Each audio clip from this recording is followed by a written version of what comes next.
Hi everyone, Flaming Footy here and welcome back to another YouTube video on the channel. And today guys, here we are to continue our AFL 2022 finals match review. After the last game of finals week 1, the last review of finals week 1, and of course was the last elimination final on Saturday night at Optus Stadium between Fremantle and the Western Bulldogs. This was a cracking game of footy, this one. And of course, the winner goes through to the semi-final to take on Collingwood. We've also got the finals fixture for next week announced as well, so we're going to have a quick look at that afterwards as well. And I'm starting to feel a lot better now, which is really good. But we're going to go ahead, hop right into things. Fremantle vs Western Bulldogs match review, elimination final. Alright, so of course stakes were high over in Perth for Saturday night footy. A record Optus Stadium crowd. The Dockers make their 7-year finals return on a big stage on Saturday night.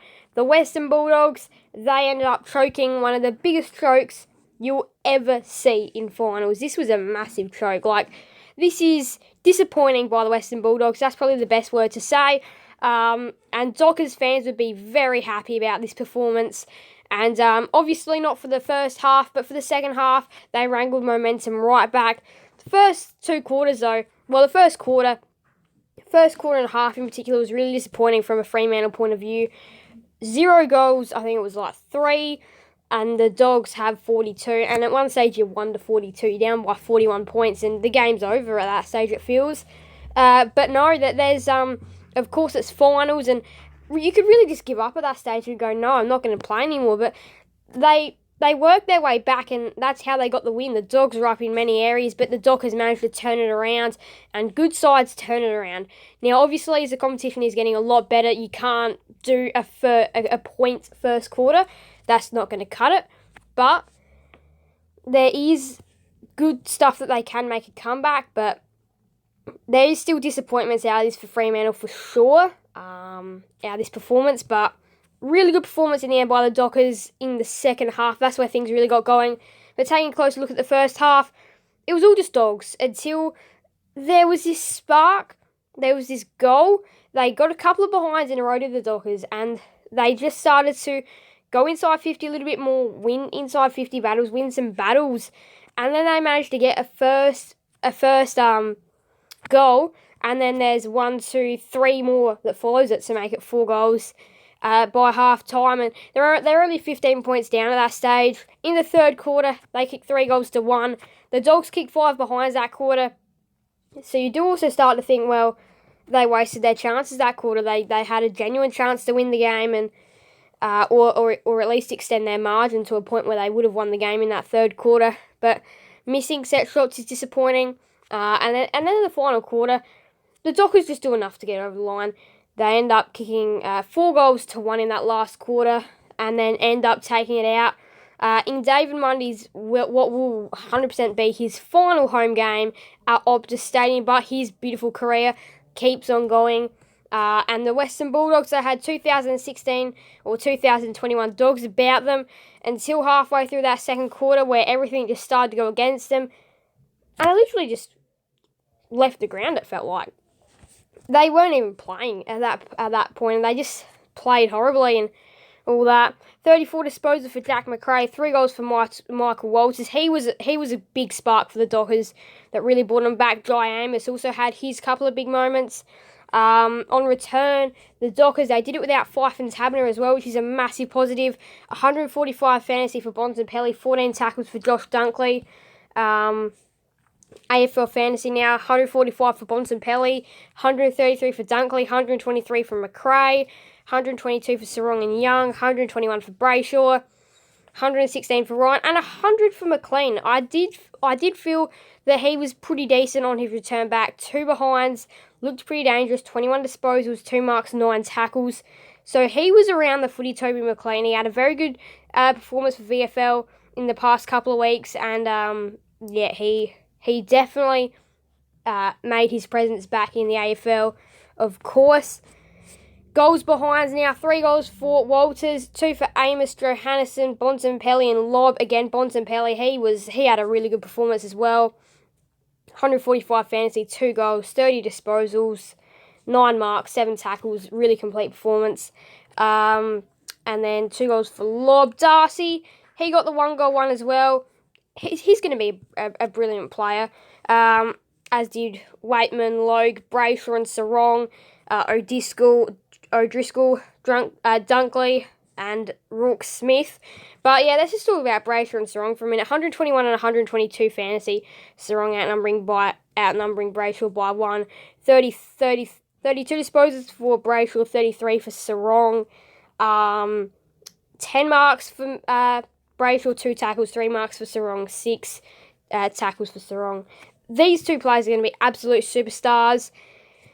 I definitely see them hanging around at this club for a long time, and I reckon they'll definitely be pushing for a flag, and they'll both be looking for captaincy. I reckon they'll both like captain, vice captain. They're two absolute jets, Brayshaw and Sarong, and really stood up in this final when the game was to be won or lost.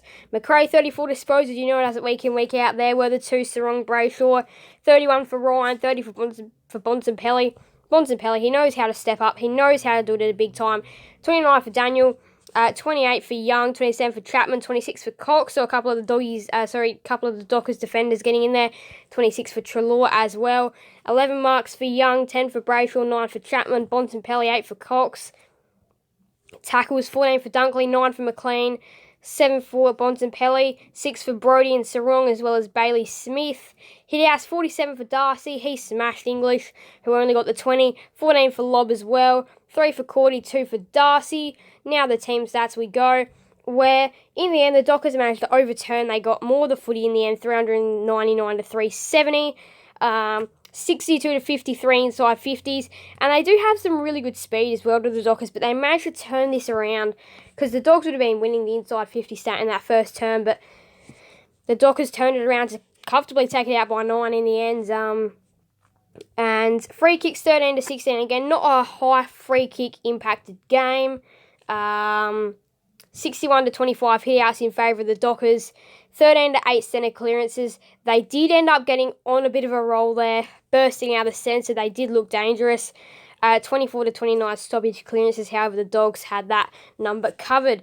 Now, let's see what else. Contested marks, 15 to 12 marks inside 50, 12 to 9. The Dogs did lead for most of the game, but they do pull off one of the biggest chokes of the season. We remember back, actually not too long ago, I think it was round 20, I believe, when Richmond played Brisbane. Brisbane choked 42 points. Collingwood choked 37 points to the Cats earlier on in the year. And actually, believe it or not, those were some finals matchups. But yeah, you could just see there that they just thought it was too easy, the Western Bulldogs, and they just went into shutdown mode. And the Dockers, such a quality side, and the quality sides don't let you do that. They don't let you just sleep away, because they will punish you. And the Dockers, they are through to a semi-final. This is big for their club. This is a massive win. And the Western Bulldogs, there's not really a lot to say, but disappointing. This was one of their most disappointing performances of the year. They have been quite a disappointing side this year. Haven't wanted to defend. Their midfield hasn't been as great as it always was. Their forward line's been a bit iffy at times. And look, this was just a disappointing game. To choke by 41 points in finals at a big stage, that's disappointing. They should have been able to have held on to win.